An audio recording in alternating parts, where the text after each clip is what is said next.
I am Alina Hartwell, 32 years old. 4 days ago at exactly 6:47 a.m., two FBI agents knocked on my parents' door in Westchester County, New York. My mother answered in her silk robe, coffee cup still in her hand. "Mrs. Catherine Hartwell?" the female agent said, badge already out.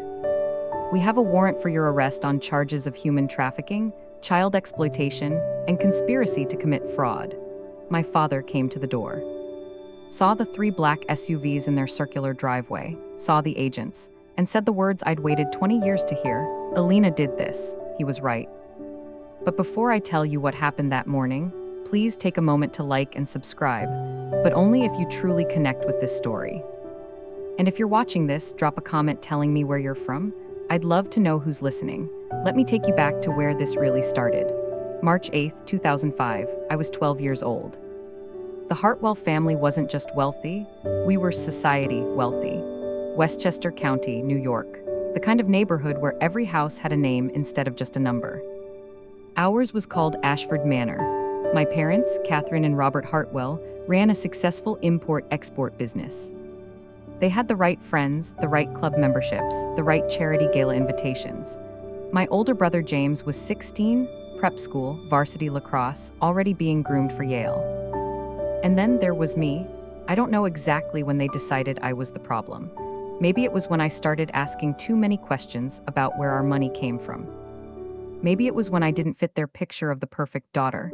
I liked books more than ballet, science more than socializing. Or maybe it was just that they needed cash and I was expendable. On March 8, 2005, my mother sat me down in the sunroom. "Alina, we've made a decision that's best for everyone," she said, not looking at me. "You're going to go live with Uncle Victor and Aunt Marie for a while." Uncle Victor wasn't really my uncle. He was my father's second cousin, someone I'd met maybe twice at family gatherings. He lived in rural Pennsylvania, hours away. "For how long?" I asked. "We'll see," my mother said. "You'll help them with their business. They run a small manufacturing operation. It'll be good for you, teach you responsibility, work ethic." I was 12. I didn't understand what was happening. My father drove me there himself, 4 hours in silence. When we arrived at a farmhouse with peeling paint and broken shutters, Victor was waiting on the porch. My father didn't even get out of the car. He handed Victor an envelope through the window. I saw cash inside. Later, I'd find out it was exactly $5,000. "She's all yours," my father said. "We'll be in touch." He drove away, didn't look back, didn't hug me goodbye. Victor smiled at me, not kindly. "Come inside, Alina, we have work to do." That night, locked in a bedroom with bars on the windows, I realized the truth. My parents had sold me.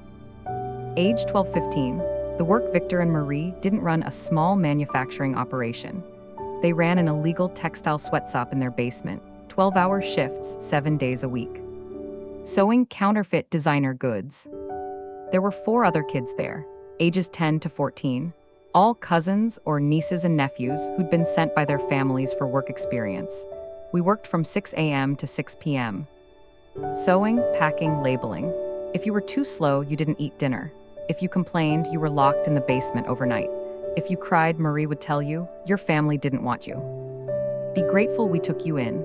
I wrote letters to my parents, begged them to come get me, slipped them into outgoing mail when I could. None of them were ever answered. At 13, I tried to run away. Made it 2 miles before Victor found me and dragged me back. He locked me in the cold storage room for 3 days. "Your parents signed papers," he told me through the door. "You're ours until you're 18, legal guardianship, no one's coming for you." I believed him, but I also started paying attention. Age 15, the documentation begins. One of the other kids, a boy named Daniel, 14, whispered to me one night after lights out, "I've been keeping a journal. Dates, hours, everything they make us do." "I'm hiding it in the wall." "Why?" I asked. "Because someday someone's going to ask what happened here. And I want proof." That's when I learned the most important lesson of my life: document everything. I started my own journal, wrote on scraps of fabric when I didn't have paper. Kept track of how many hours we worked, what we made, counterfeit Gucci, Louis Vuitton. Prada, how much they sold it for. I overheard phone calls. The names of buyers every time they hit us, every meal they withheld, every threat they made. I hid my notes inside the lining of an old coat in the storage room. I also started watching Victor's office. He kept files, shipping records, invoices, contact lists. One day when he and Marie went into town, I snuck in and photographed everything with an old disposable camera I'd found in a drawer. I was 15 years old, and I was building a case. Age 16, the call I never got. I'd memorized my parents' phone number. I'd dreamed about the day I could call them, and they'd realize the mistake, come get me, apologize. At 16, I finally got access to a phone. Marie sent me to the corner store for supplies. There was a payphone outside. I used the coins I'd been saving for months, dialed my parents' number. My mother answered. "Mom," I said, voice shaking. "It's Alina, please, you have to come get me. They're hurting us. It's not what you thought, please." Silence. Then, "Alina, you're exactly where you need to be. You were out of control. This is for your own good." "Mom, they lock us in rooms. They don't let us go to school. We work all day." "This isn't enough," she said, voice cold. "Victor and Marie are doing us a favor. Don't call again." She hung up. I stood there, holding the phone, and something inside me broke, not my spirit. My illusion that they loved me. I walked back to that house, and I stopped waiting to be saved. I started planning how I'd save myself and how I'd make sure they paid. Age 18, freedom and the real work begins the day I turned 18. I walked out. Victor tried to stop me. "You owe us, you can't just leave." "I'm an adult," I said. "You have no legal claim on me. Your parents signed, guardianship ends at 18. I know the law. I'd spent months in the local library. On the rare occasions Marie sent me to town, reading legal books, researching my rights. I left with nothing but my hidden documentation and the clothes on my back. I walked 4 miles to the nearest police station. "I need to report labor trafficking and child exploitation," I told the officer at the desk. He looked at me, skinny, exhausted, 18 years old. "How old were you when this started?" 12. He sat up straighter. "Tell me everything." I gave him my journals, my photographs, my notes, names, dates, everything. "This is going to take time to investigate," he said. "Do you have somewhere safe to stay?" I didn't, but a social worker connected me with a youth transitional housing program in Philadelphia. I moved into a shared apartment with 3 other former foster kids, got a job at a diner, and enrolled in night school to finish my GED. And every single day, I called the detective assigned to my case. "Any updates?" "These things take time, Miss Hartwell." Months passed, then a year. Finally, he called me. "Alina, I'm sorry. The DA says we don't have enough for charges. Your parents claim they paid for your room and board. Victor and Marie say you were a troubled kid who needed discipline. Without other witnesses willing to testify, it's your word against theirs. What about the other kids? They've all aged out and disappeared. We can't locate them." My case was closed. I sat in my tiny apartment and realized the system wasn't going to give me justice. I'd have to take it myself. Age 18-25, building the foundation, I got my GED, scored in the 98th percentile. Got a full scholarship to Temple University for social work. Graduated top of my class. But I wasn't just studying social work, I was studying law, investigative journalism, forensic accounting. I got internships at a law firm specializing in human trafficking cases, the FBI's Victim Services Division, a nonprofit that tracked financial crimes. I learned how to trace money, build airtight legal cases, find people who didn't want to be found, and I started looking for the other kids from Victor's house. It took me 3 years, but I found them. Daniel, age 22, living in Ohio, working construction. Maria, age 20, living in Texas, struggling with PTSD. Kevin, age 24, living in Oregon. Had changed his name. I reached out to each of them. Carefully, gently. "I'm not asking you to relive it," I said, "but if you're ever ready to talk, I'm building something, a case, a real one." Daniel was first. "I still have my journal." Then Maria. "I want them to pay for what they did." Then Kevin. "Tell me what you need." By age 25, I had 4 witnesses, including myself, financial records showing Victor's counterfeit operation, documentation of labor violations, proof that my parents had paid $5,000 and signed fraudulent guardianship papers, but I needed more. I needed to connect my parents directly to the trafficking operation. Age 25-30, the long game. I got a job at a nonprofit called Justice Coalition. We specialized in taking down trafficking rings. My official role was victim advocate. My unofficial role was investigator. I spent 5 years tracking my parents' business dealings. Turns out, their import-export company had some very questionable connections. Shell companies in the Cayman Islands, unreported cash transactions, business partnerships with people flagged by Interpol I built relationships with. An IRS investigator, an FBI agent who specialized in financial crimes, a journalist from the New York Times, and I fed them information. Slowly, carefully.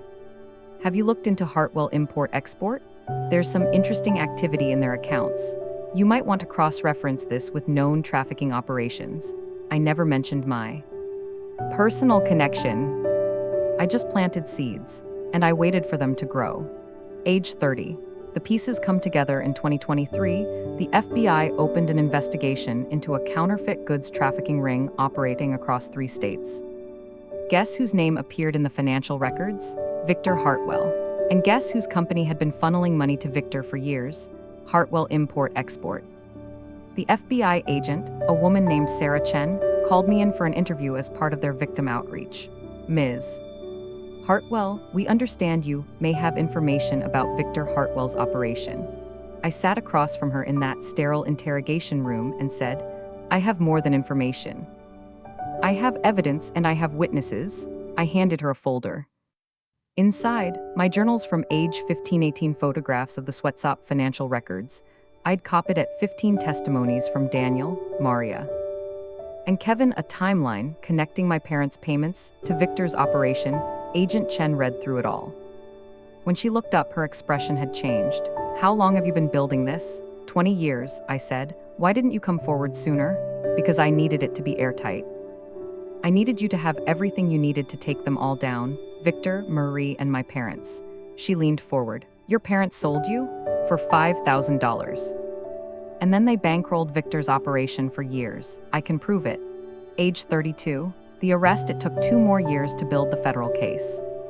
But on November 18, 2024, arrest warrants were issued for Victor Hartwell, 18 counts including human trafficking, child labor violations, and fraud Marie Hartwell, 12 counts including conspiracy and child endangerment, Robert Hartwell 8 counts, including conspiracy to commit trafficking, and money laundering Catherine Hartwell 6 counts including child abandonment and conspiracy. The FBI coordinated simultaneous arrests. Victor and Marie were taken into custody at their farmhouse in Pennsylvania, and my parents were arrested at their Westchester estate at 6:47 a.m.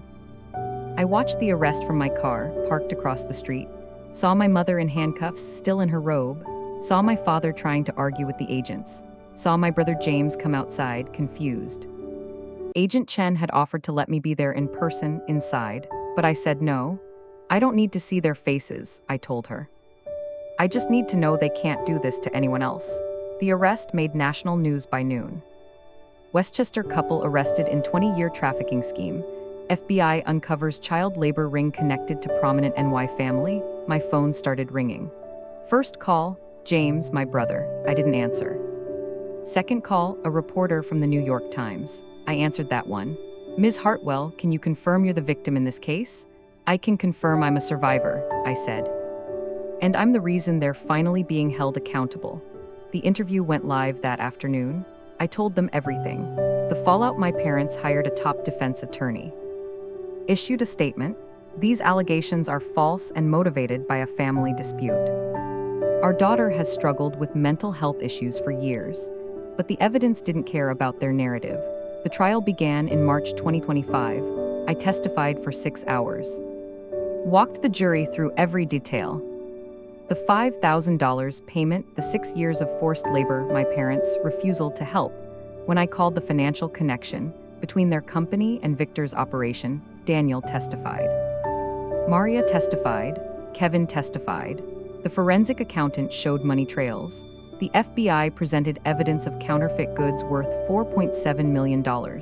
My parents' defense fell apart. On May 2, 2025, the jury returned guilty verdicts on all counts. Sentencing: Victor, 25 years federal prison. Marie, 18 years. My father Robert, 12 years. My mother Catherine, 10 years. I sat in the courtroom and heard the judge say, the exploitation of children. especially by those entrusted to protect them, represents a profound betrayal. This sentence reflects the gravity of that betrayal. My mother looked at me across the courtroom. I didn't look away. After the verdict, my brother James tried to reach out. Left a voicemail. "Elena, I didn't know. I swear I didn't know what they did. Can we talk?" I thought about it for a week, then I called him back. We met at a coffee shop in neutral territory. "I'm sorry," he said immediately. "I should have asked where you went. I should have questioned it." "You were 16, I said, "but you never came looking for me after." "Not at 18, not at 20, not ever. I thought you were at a boarding school, that's what they told me." For 6 years, he had no answer. "James, I don't hate you," I said, "but I don't know you. And I don't owe you a relationship." "I understand," he said quietly, "but if you ever want one, I'm here." I left it at that. Where I am now, I'm 32 years old. I run a nonprofit called the Documentation Project. We teach at-risk youth how to document abuse, protect themselves legally, and build cases that hold traffickers accountable. We've helped secure 47 convictions in 3 years. I live in Philadelphia. Small apartment, nothing fancy, but it's mine. I'm in therapy, still unpacking 20 years of trauma, but I'm free. And my parents aren't. The question everyone asks, was it worth it? 20 years of your life planning revenge? Here's my answer. It wasn't revenge, it was justice. Revenge would have been hurting them the way they hurt me. Justice was making sure they couldn't hurt anyone else. And yes, it took 20 years, but those 20 years weren't wasted. I got an education, built a career, helped other survivors. The whole time I was building towards something, and when the moment came, I was ready. What I want you to know, if you're in a situation where someone is hurting you, family, employers, anyone, document everything. Keep a journal with dates and details, take photos. If you can save emails, texts, recordings, tell someone you trust your voice matters. But evidence makes your voice undeniable. And if the system fails you the first time, don't give up. Build a better case. Find allies. Wait for the right moment. I was 12 when my parents sold me. I was 32 when I took them down. 20 years is a long time, but some things are worth the wait. Final thoughts. People ask if I've forgiven my parents. No, forgiveness isn't something you owe to people who sold you. But I'm not angry anymore either. Anger kept me alive when I was young. Purpose kept me going as I got older. And now I'm just free from them, free from the past. Free to build something that matters. If this story meant something to you, please like, subscribe, and share it with someone who needs to hear it. Check the description below for resources on documenting abuse, reporting trafficking, legal aid for survivors, mental health support. You're not alone, and your story isn't over. Thank you for listening.